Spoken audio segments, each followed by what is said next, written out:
Hey, deserving listeners, today's episode is about mental health stigma, and particularly around men and fathers.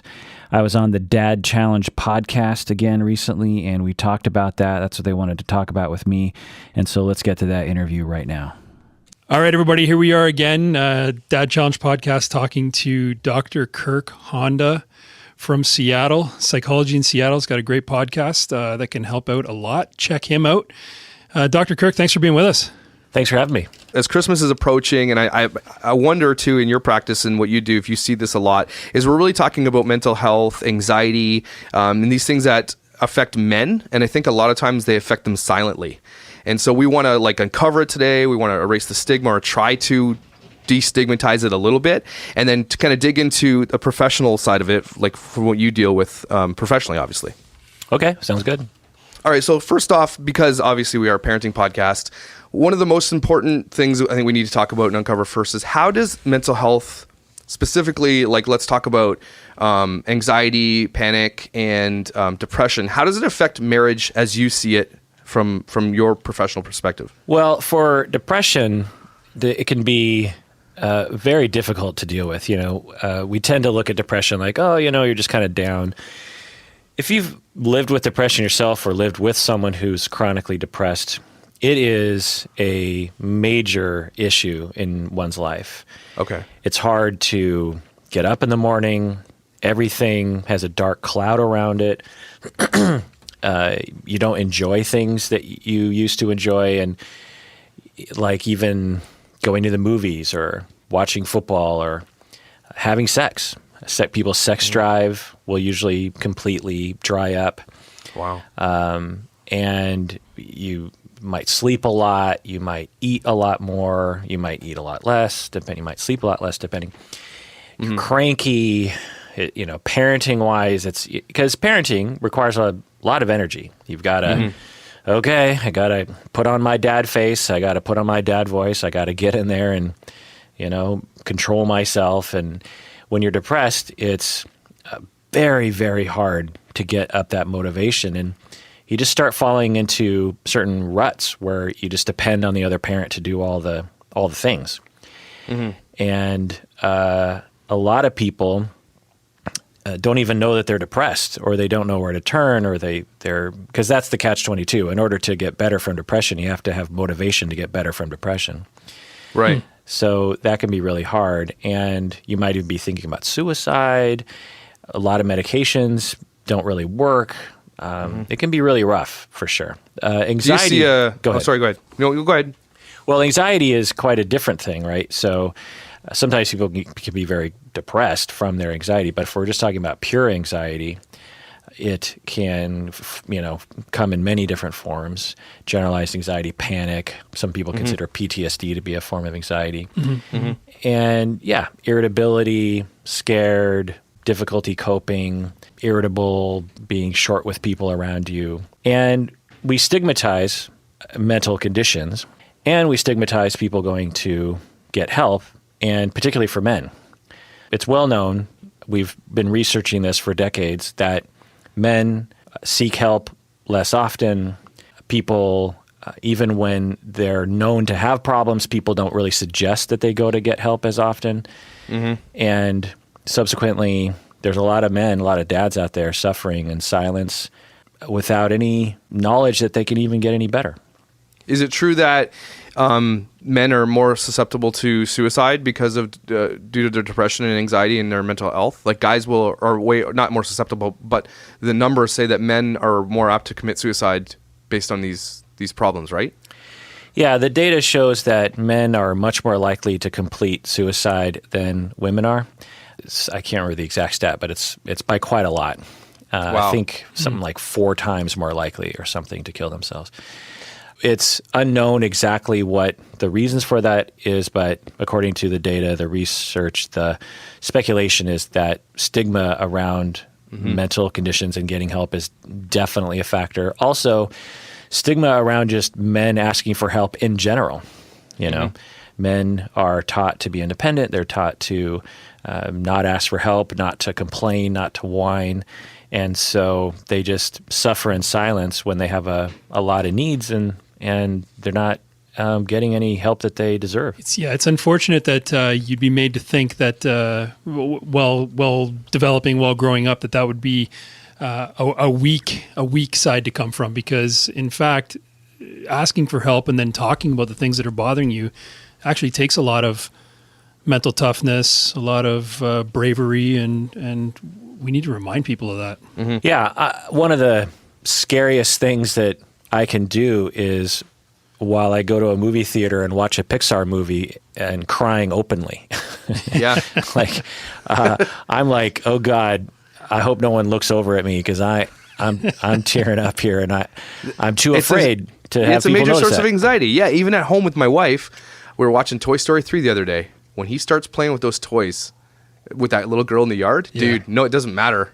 I'm like, yeah, I know. And my wife will still, and you know what? I'm not saying that the wives like to see the emotion, but at the same time, like, are you crying? They'll say it, and you're like, no, but you're like, you're totally crying. And what I'll do, I want to cry, but I try to hold it in so much it almost hurts me more. Like, it hurts my throat, my chest. Just trying not to cry. Just let it go. Isn't that weird? Yeah, it's You weird. ever have a moment, and maybe you did do, Dr. Kirk, if you have a moment where sometimes you just need to cry. I know that it's more of a woman thing to say that, but some days I'll be just listening to something on the radio or in the car, and I'm like, I think I need to cry. And I just need to do it. And maybe there just needs to be a moment where we just do that and just go for it. Yeah, good for you for noticing that. Yeah. I mean, it's human to cry. It's inhuman to hold back, in the same way that it'd be inhuman to hold back laughter or a sneeze or urination or something. It's like it's all part of the natural human process, and to subdue that and hold it back, it can't be healthy. Sometimes your eyes got to go for a whiz. Sometimes they gotta take a piss, bro. That's right. For me, this is what bothers me the most is that I'm hoping I'm not. And maybe Jeff, you can talk to this. Your kids are a little older too. Am I imparting that on my boys by saying, "Don't be a pussy, don't do this"? Because I look back and maybe I do, and I'm like, without even realizing that I'm doing that to them as well. Like, we need to figure out how to. Like, I know schools are good at, like, you know, release the emotion and blah blah blah and be, but a lot of people are like, oh, now you're effeminate. It's like, who cares? Like, just how do I stop myself from pushing my kids down the same path? Jeff, do you have an answer to that? I don't know if I have an answer, but I do have a situation. So one of our episodes is called Jeff Ugly Cries, because I admitted to watching a movie where I couldn't, like, I was choking the whole time. It was The Shack. Oh, yeah, I haven't seen it yet. And it's about forgiveness, and it killed me. And I think the kids were watching, or it might have been another movie. But anyways, I remember once Thatcher saw me and I was crying. And he said, are you crying? Like, he kind of like was shocked almost, right? And I didn't try to hide it. I actually just said, yeah, I am. I said, this makes me sad. I said, I think of you guys. I think of my family. And I said, this affects me. And that's it. So I'm crying. Maybe that's the answer. Cry in front of your kids. Well, yeah, I mean, you can't make it up. I mean, it's got to happen organically and naturally. But if you have to, do it. No, you're right. Cut some onions. I can specifically remember growing up, and of all the friends I had, there's that one dad that unabashedly cried, didn't care. Really? Yeah, there was. I remember him. Really? And he just didn't care. It's just like, and I was like, I actually kind of liked him more than most. So maybe the stigma is wrong, and we're just not paying attention to it. I don't know. Well, I'm sure the stigma is definitely wrong. Yeah. Well, you're right. Yes. It's not. It's not right by any means. I mean, we shouldn't be judging anybody for their emotions, especially if they're real, right? Yeah, exactly. Well, that leads into this then, Dr. Kirk. So when a dude is struggling and the stigma is there, and we're struggling not to cry because we feel like we're not supposed to or whatever it is, how do we recognize some of the red flags and early warning signs of, like, depression? I know I can talk about my story with anxiety in a minute, but it took a little while to get there. But specifically the depression part, what are some things that we don't actually realize are early warning signs or red flags of depression? Yeah, there's a lot. It depends on the person. The classic signs are sleeping more or sleeping less, eating more or eating less, more irritability, again, not enjoying what you normally like to do. Like, some people will say that, like, a classic deep depression is people will just be laying on the couch and they have to go to the bathroom, and they won't even get up to go to the bathroom because they know they have to, or they know they have to get up and take the pizza box to the garbage, and they just can't seem to motivate themselves. In their head, they're like, I need to do this, but they just can't get the whatever it takes to get up off the couch and do those things, let alone going to work or calling up a friend. And some people see that as laziness. Some might shove that off, or a spouse might shove that off and say, you're just being lazy. Right.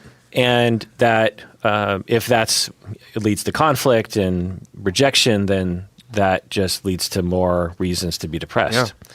Just keeps snowballing. So the symptoms sometimes feed the depression. Absolutely. It's a total catch-22. It's really awful for people who suffer from chronic depression. That's balls. Yeah. Dude, that actually sucks to hear. Where do you find the motivation then? I mean, obviously, if you have things in your life that would motivate you, but that's so hard. Is it a chemical imbalance, though? Is it something you can't help? Well, there's a lot of different reasons, and the short answer is we don't know anything about the brain well enough to answer that question. But my estimation, based on the research, is that there are, and this is nothing new, but there are two main kinds of depression, and there's a spectrum in between. One is the classic, chemical imbalance, quote unquote, meaning that regardless of your circumstances, you will just have a tendency to be chronically depressed, and it's a biological disorder.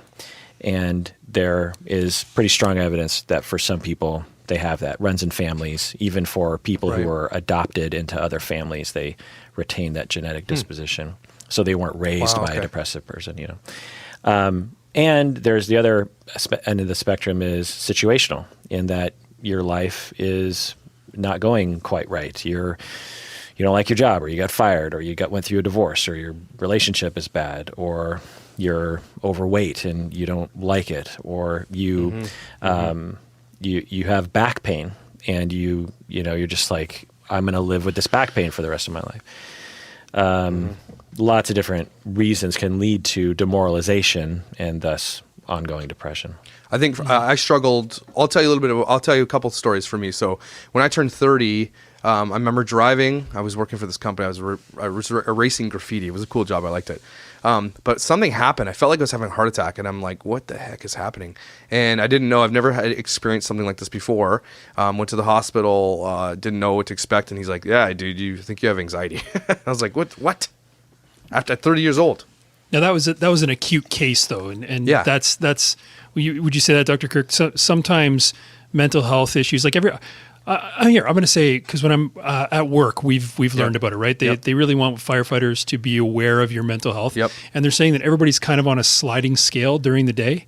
You can kind of be in and out of different parts of depression or anxiety or things like that, right? So you can have acute onset due to, like Dr. Kirk was saying, circumstances. Yep. So it sounds like that. So you don't suffer though with chronic anxiety. No, but I did. So this is what happened when I turned 30. Yeah. So going on. So that was the first case that it started. Oh. And then it kept happening. Someone said at one point, I remember getting a tick bite at an airport once when I was cleaning the airport with the graffiti crew. And someone said, you might have like Lyme disease, and that can cause anxiety. I don't know. But anyway, ever since that, I just thought that's what's the issue. Anyway, so I lived with anxiety. So you have anxiety over Lyme disease? I don't know. Because you think maybe you might have Lyme disease? Maybe it was what it was, yeah, because I'm very, very in my head about these types of things. So I just lived with it until the doctor gave me lorazepam, which is a game changer. It changed my life. But I hate taking drugs. I don't want to be relying on drugs. And I toured with my band, and I had to take drugs. I had to take sleeping pills to sleep. This was for like 3 years of my life. And then I finally went, and maybe, I don't know, Dr. Kirk, if you would tell someone to do this, but I finally went to a naturopathic doctor, and I did not believe in that trash. I was not the yogurt and granola guy who believed in that, but I had no other options. And she gave me arsenic. She gave me a micro dose of arsenic, and the anxiety was gone in 2 weeks. Interesting. Yeah, so there's a lot to say about that. That was a sweet pause. That was a great pause. Well, I wasn't sure if you were done with the story. So maybe it's all in my head. So I thought I was going to hear footsteps and a door close. So you haven't had panic since then. Is that what I'm hearing? No, I mean, once that was finally out, after about, I think, fully 6 weeks before I just had any more I didn't need to take my meds anymore. I didn't have anxiety flowing. It has come back in spikes here and there as life gets busy and stressful, but never like it was ever. Never like that. Yeah. As I'm getting older now, I'm seeing it come creeping back a little bit more, but yeah, never like that. Well, I'm not a medical professional, so take everything I say with that in mind. As a mental health professional, I've certainly treated a lot of people with anxiety and other things, and worked side by side with medical professionals. So and I've taken a lot of medical courses, so I can speak a little bit about it. But keep all that in mind as I'm about to say this. Yep. So what you suffer from, it sounds like a classic panic attack. It's hard for me to tell just based on that little bit, but it sounds like a classic panic attack, which is associated with panic disorder. It's not uncommon for people to have their first panic attack in their adult life. 30 is a little old, but not unheard of. I had my first panic attack when I was 19, I think. And I had occasional panic attacks as well. When I entered grad school and studied mental health, we came to the chapter on panic disorder, and I, for the first time, was like, oh, that's what I had. And knowing that and knowing how to treat it, I just basically self-treated myself and haven't had a panic attack since, really. So understanding it helped you overcome it. Absolutely. Panic disorder, well, really any anxiety disorder, one of the main cures is to understand it, because you thought you were having a heart attack the first time, which is a good reason to panic. And if it feels, and panic attacks can very much feel like a heart attack. And the thing is that we go into a fight or flight response, and our brain, certain regions of the brain that allow us to think logically, go offline, and inner brain functions such as terror and fear and amygdala responses are still in full effect. And so we have no ability in those situations to calm ourselves down, and we go into a full, cascade panic.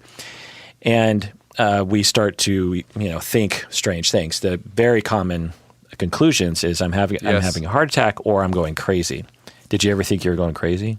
Oh man, I can't even tell you the amount of time my wife thought I was going crazy. I'm like, I don't know what's happening. Like, it's the scariest thing in the world, especially because I was overweight. I wanted to touch on that too, because I think I don't really have depression, I don't think, to a level, maybe a slight bit, because I was severely overweight for most of my life, upwards of 300 pounds at some time. And I remember just being super unhappy about that for a long time, but just living with it, because I was still athletic, and I still was like, I was an athletic fat guy.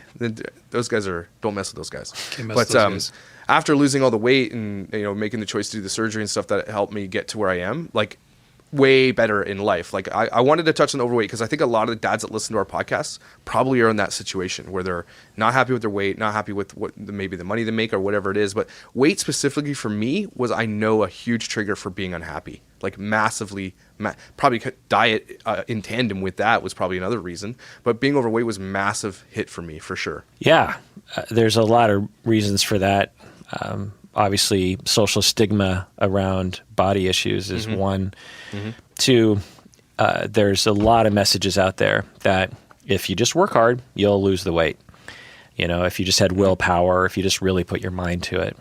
All the magazines, I lost 30 pounds in 3 days and blah, blah. And it gives this impression that it's, that there's something wrong with you if you haven't been successful. If you can't do it either. Yeah. Yeah, the data shows that there's something really quite strange about you if you manage to lose weight, actually, because it's so much out of the norm. And it's not just the United States or Canada. It's there's several countries around that. It's associated with the United States, but data shows it's all over the world, really. So, really, yeah, I didn't know that. Yeah. That's cool. Cool that we're not alone, but bad that we're essentially the tip of the iceberg, I guess, in terms of or the tip of the spear, I guess, in terms of the trends of health around the world.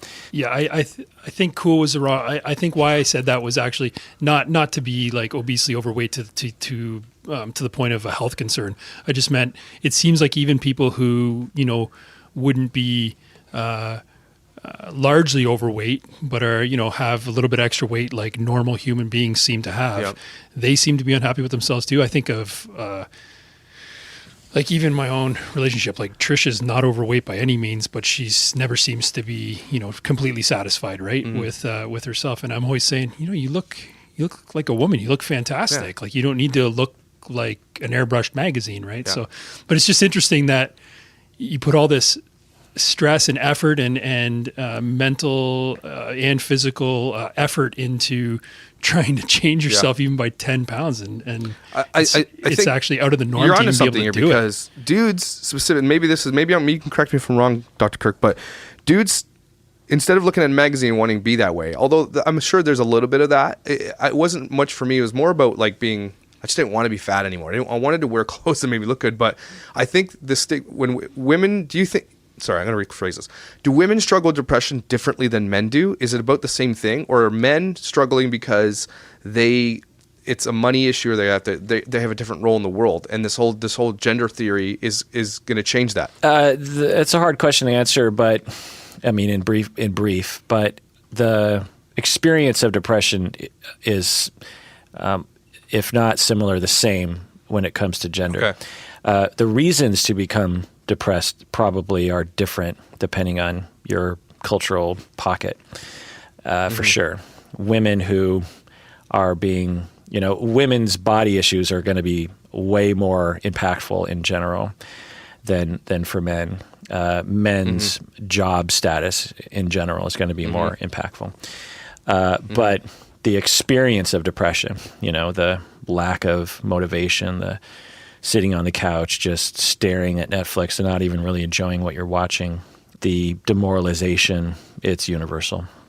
Part of the reason we wanted to do this talk now is just because the holidays are coming up, and we know, like, you hear about seasonal affective disorder. Is that the right the right wording for it? But so you hear about, people get the winter blues, but then you also hear about with the holidays coming up too. Like, are those two things the same, or do they combine, or are they different? I mean, I don't even know. It's blurred lines for me in that way. So there's a lot of myths about this, even in my field, that people get depressed over the holidays more likely. They're more likely to kill themselves, blah, blah, blah. It's not exactly true, or at least the effect isn't as strong as people state it to be. There's a thing called seasonal affective disorder, or in the DSM, it's worded a little differently, but I won't bore you with that. But it essentially has to do with your moods are dependent on the seasons. And some people actually get depressed in the summer. The only criteria is that your depressive cycles seem to match up with the seasons. It doesn't have to be depressed during the winter. Having said that, there seems to be some effect of living in latitudes farther away from the equator, either direction, that makes us more susceptible to depression in general, let alone seasonal effects of depression. Really? Yeah, there's a lot of theories and research that go into this, and it seems like it's different for different people. But for some people, it's the issue of vitamin D, of light. So the sun. They don't get, so when you expose them when you give them artificial light and vitamin D, they're less likely to become depressed during the winter months or in the. Do you find people that live closer to, like, let's say Florida, down in Mexico, those areas, and I mean, the data must be easily attained, is that the closer you get to where the warmth is, there's less depression? You're saying that's the closer to the equator. Is what you're saying. The equator. Like, I mean, I remember going to Kenya, and these people live like the poorest people on earth. And that just struck me that you said that, because Kenya's on the equator, right? Literally, you can walk to the equator and there's like a sign. It's like, here, take a picture of the equator. Anyway, you selfie with the equator. But even though everybody was super poor, no joke, this just hit me right now, they seemed really happy. Yeah. Nobody seemed like they were like sad and moping about, and like, that's really interesting. Yeah, well, two things here. One is that people in Florida are very similarly in terms of their rates of depression to, say, Seattle or where you guys are in the. That's because they're really old too. It's just that for some people, there's some variance based on seasons. Like I said, it doesn't have to necessarily be the winter. So there's a bit of a myth out there that, like, people in in Seattle are depressed in the rain, and Nirvana and all this stuff. And then you have like people in sunny California and San Diego, and they're never depressed. The data does not show that. Doesn't now, okay, doesn't when show. it comes to Kenya and other societies like that, they actually do. I don't know about Kenya specifically. I'd have to look at the data, but a lot of countries that are generally a lot more poor and less technologically advanced, this kind of thing, we tend to see lower rates of mental illness in general, and depression, anxiety included. And because they have support. well, yeah. So Community, through the right. community. So that's we don't know exactly why, because again, it's hard for us to figure causality. But a good speculation is that our society in North America is such that we think we're actually heading into the future. Better gadgets, more convenience, bigger homes. We all get our own car. We get to work at home. We get our own computer. We get our own TV. We think this is progress because it feels more convenient, but it actually, in the end, has these global effects that make us more isolated, less contact with our humans, less contact with our family members. Whereas living in more traditional human contexts, you're within your family members, earshot 24/7. And although it's kind of annoying sometimes because you want your own sort of alone time at times, and they annoy you sometimes, it actually overall is a more natural state for humans. Man, that's so. Dude, we need to go talk to the Mennonites. Again, we keep saying we're going to talk to Mennonites. I know Mennonites specifically where we live. There's hundreds and thousands of Mennonites, and they live like that. Their communities, they eat together, they work together, they drive everywhere together, they spend all their time together. I would love to see. Well, I mean, they probably don't go see psychologists either, or it's hard to probably track their type of. That's really, really, really interesting. So it does make sense because even in bed when I'm sitting there with we're both on our phones. We're not really interacting. I'm not saying we're depressed or anything, but that makes a ton of sense. Well, so maybe the answer is maybe the answer is ditch all the crap that's isolating you and see if that changes anything. yes. Have you ever told someone to come into your office that has depression? I want you to ditch every form of social media, phones, technology that you can in order to survive and see what happens in 30 days. Has that ever happened? Yeah. I mean, it's up to them, and it's hard to control such things from clients sometimes, but definitely looking at that and emphasizing, again, particularly for men, because they're taught that this isn't something that they need, for them to notice their needs. You guys started a podcast not to twiddle your thumbs in a room by yourself, but to interact with each other. You guys are friends, and you interview other people. And when you started out, it's like this is what I'm going to do with my extra time, and it's going to be this extra thing in terms of what I do after my work week. Why did you do that? Well, I'm guessing because you noticed in your heart that it was healthy to interact and talk about important things, and connect and be around other human beings. Yeah, we constantly say that this is it's therapy for us. So good. So then there's a good leeway. So then if someone struggles with depression or doesn't know it, or maybe they're listening to this for a time and saying, "Oh my goodness, I think that's me." Therapy does help, right? Like I know talking about things does help. All that stuff does help. Is like when it comes to depression, is meeting weekly with somebody really, really, really helpful? Like, is it like true? I know you're a doctor and this is how you make your living. But even a friend or somebody, is that really going to help? Because that alludes to the community aspect where you're actually connected to somebody. Yeah, it depends. I've treated a lot of people with depression, and and I can remember a handful of clients off the top of my head who I worked with them for years, and it could be argued that they were just as depressed at the end as they were at the beginning. So it can be extremely tough to change. Again, that's probably more the biological type of depression that is what we call treatment resistant, and it just it persists regardless of what you throw at it, no matter how much skills you learn or how connected you are, what pills you take, or how much exercise you do, or the diet you have, or whatever.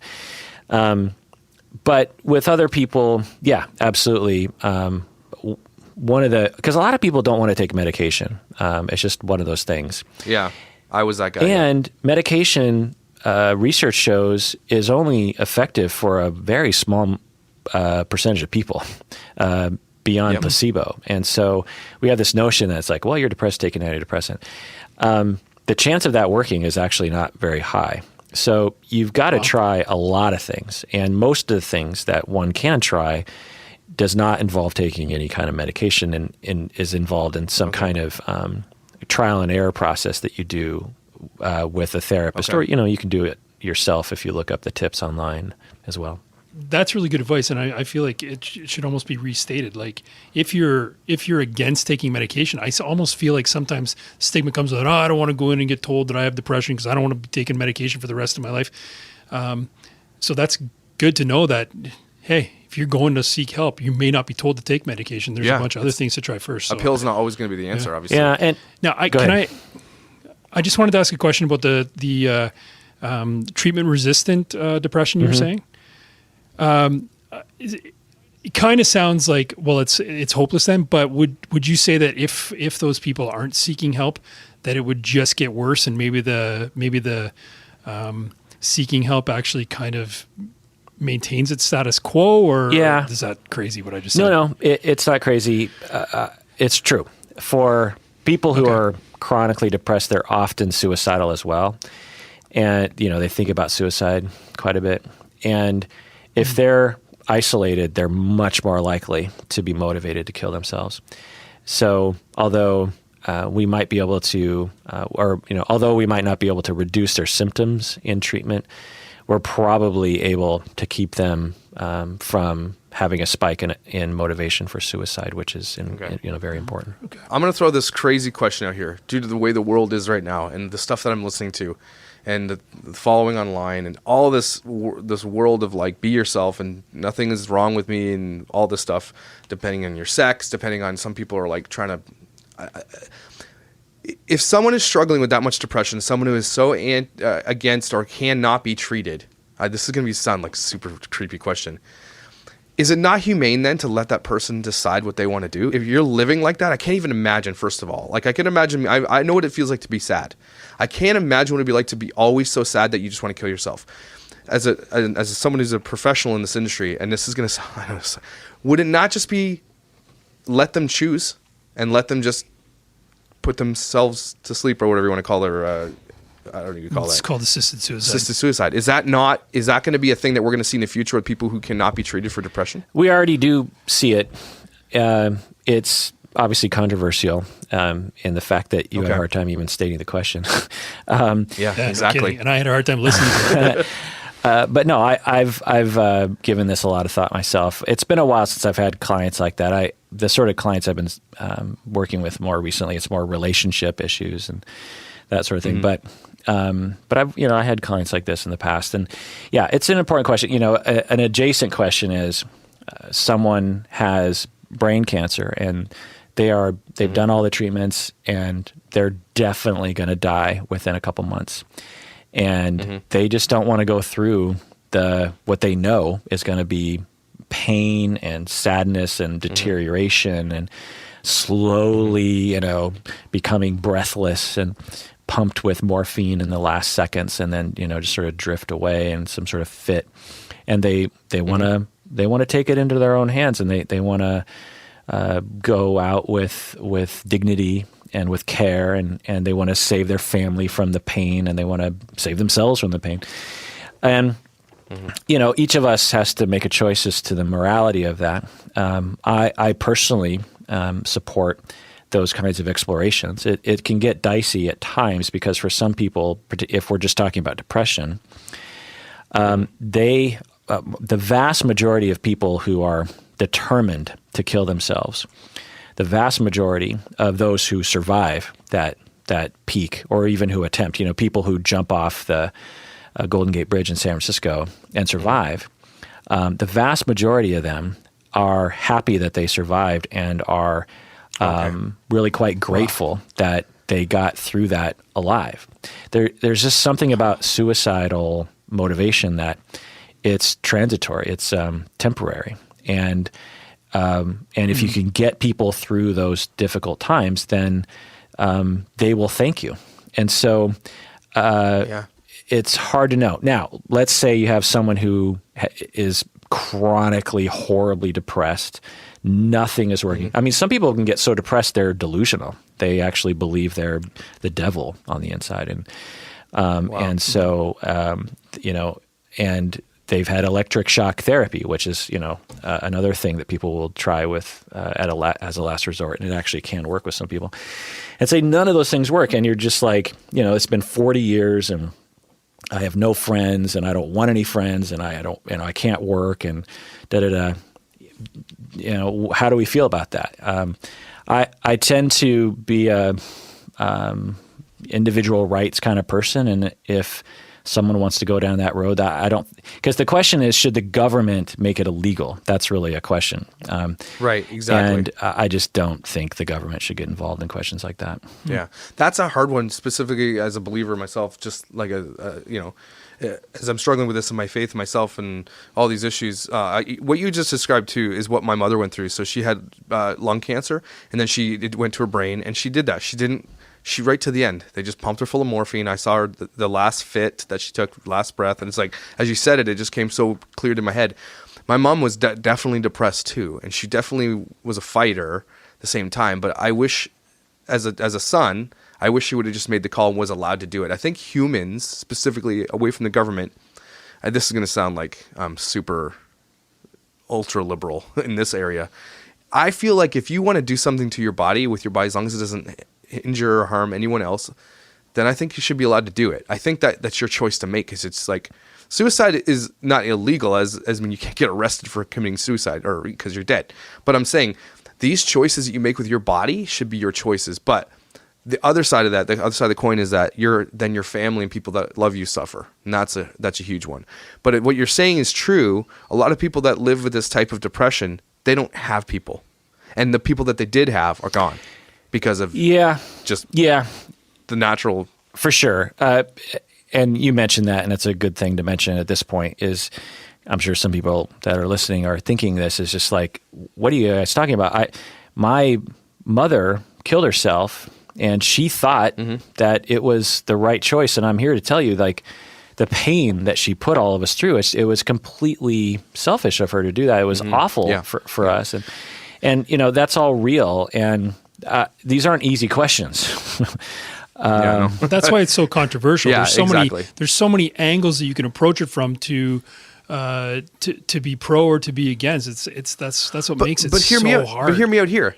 If you are in a position of you're terminally ill, you're gonna die. Yeah. Your family rallies around you. As long as everybody's cool with it, I mean, if everybody's prepared and ready, that's almost better. It's almost better to be like, as long as people they know it's coming. They know a lot of suicides hurt a lot of people because no one sees it coming. But if you say, look, I'm chronically depressed, I'm bringing everybody in my family down with me. Nobody wants to be around me. How about we have a little talk? And I say, look, I think the best way for me is to just go out quietly, go out without pain. Are you cool with this? Yeah, but you're anticipating a perfect world where everybody goes, yeah, high five, and then I feel like the people that live with people who are depressed. People who have these personality disorders and things that are really crazy. It's almost like, you'd wrestle with it, but at the same time, you have the conversation.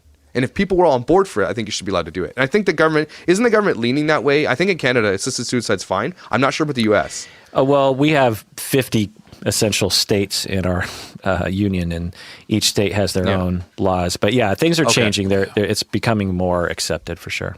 But moreover for just terminally ill patients, not people who struggle with depression and stuff. Or is that part of it? There's documentaries out there that show the people with depression that are doing it too. This is so dark. Yeah, this is. Let's talk about something like positives. It's like, so somebody comes in, they are treatable, right? Let's give some hope here. Let's talk about people who are like, I think I have a mild bout of depression, or I have seasonal depression, or it happens to me once or twice a month. Are there drugs? Are there treatments that actually do work that people can come around and live normally? And have there been cases of people just losing their depression? Yeah, absolutely. I'm glad you're switching gears here. Most of the people that I've treated with depression have the symptoms completely go away. Because in the clients who have come my way, most people who are depressed are suffering from life circumstances that make them depressed. And when we work on their life circumstances, grieve the losses that they've experienced, work on their healing process their emotions, get support, let their emotions out, the depression goes away. These people are not the classically biologically depressed people that we were talking about earlier. There are a lot of reasons why people are depressed. And that's one of the things that I, early in my career, didn't realize, but over time my clients taught me was like, most people who are depressed have extremely good reasons for being depressed.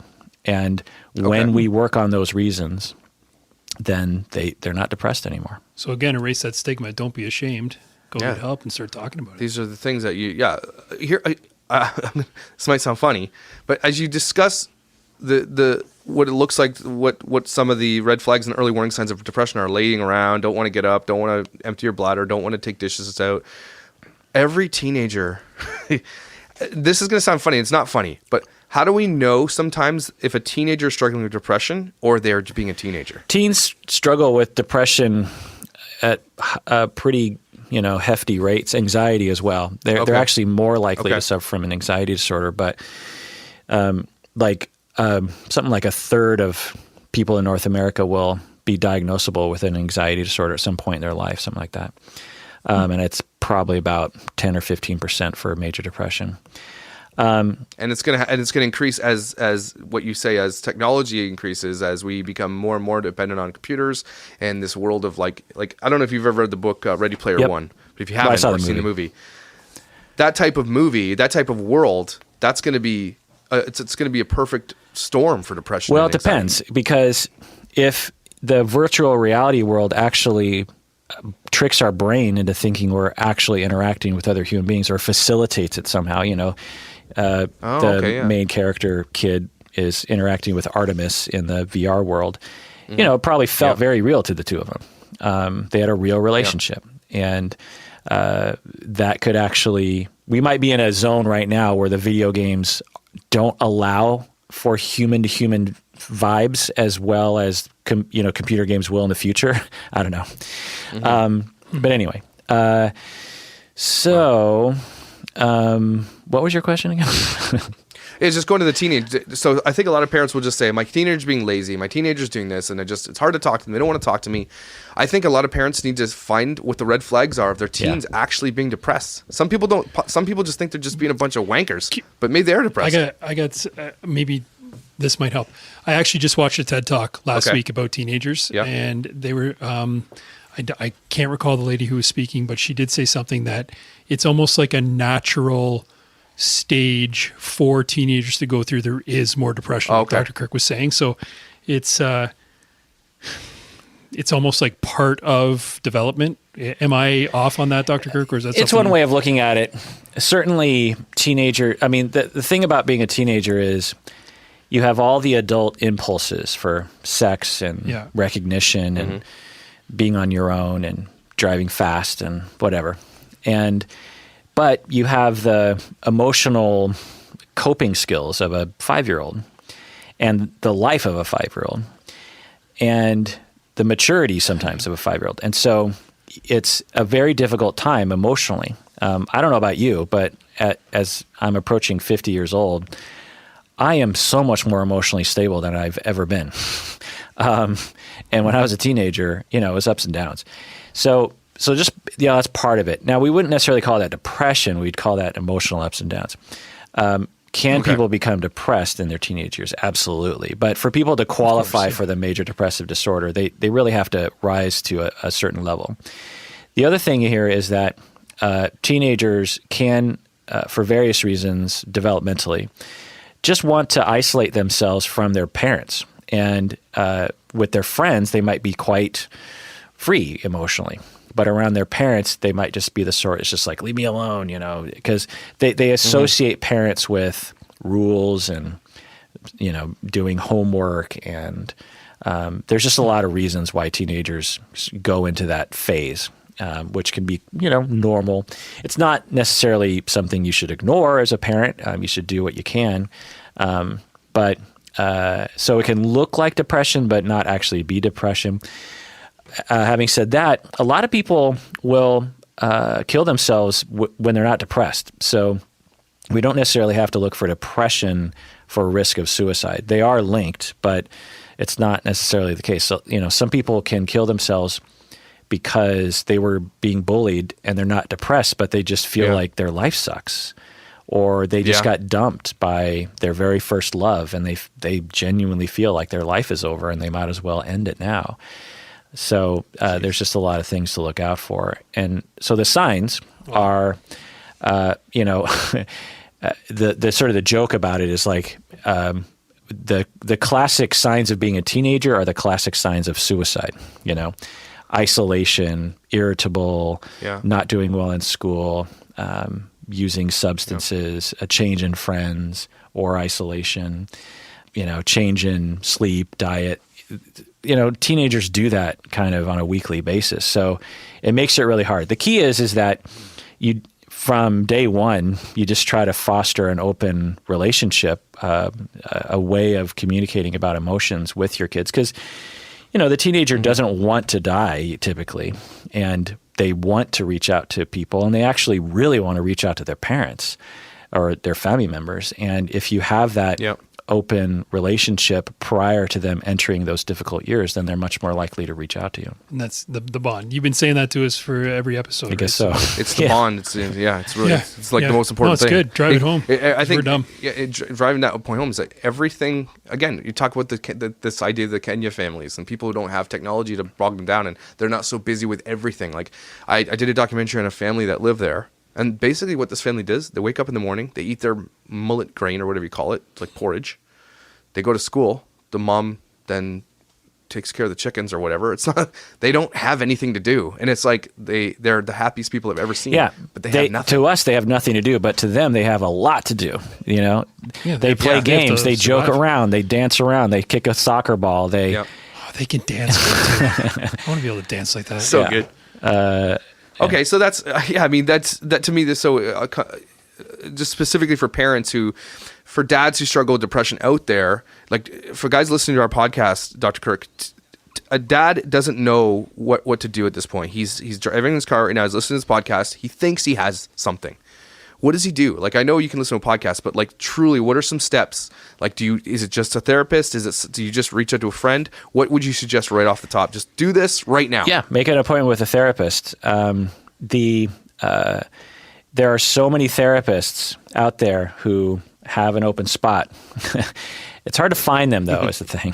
The best thing you can do is go to your insurance and just talk to someone. Worst case scenario, you meet a therapist and they're worthless. They're dumb or stupid or weird or, just not a good fit. Sometimes you just don't hit it off. Yeah, sometimes you just don't. And it's a waste of 2 hours. How many 2 hours have you wasted? Because there's a half-hour drive to the therapist, hour in the office, half-hour back.